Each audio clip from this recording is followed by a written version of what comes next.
How to reset First Horizon bank account password. So hello guys, welcome back to my YouTube channel. Just head over to any of your favorite browser and simply searching for firsthorizon.com and you will land on this page over here. So you just have to enter your login credentials such as user ID as well as your password which you use to create your account and just click on login. So if you ever forget your password, in that case what you might want to do is just head over to this left section that is forget ID or password. So simply tap on this link over here and you should be taken to the reset page over here. Over here now simply select your account type if your account is business or personal, so simply go with the one which is your account. So since my account is personal, I'll simply head over with that. And from over here now they will need a few details to verify your identity such as your last name and your social security number, and just provide all of the detail over here.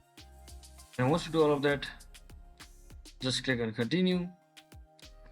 And once you follow the on-screen instruction, you should be redirected to the back to the login page where you simply have to enter your user ID as well as your newly created password and simply click on login button to successfully log into your First Horizon banking account online. So that is it for today guys. Thanks for watching. Don't forget to like and subscribe.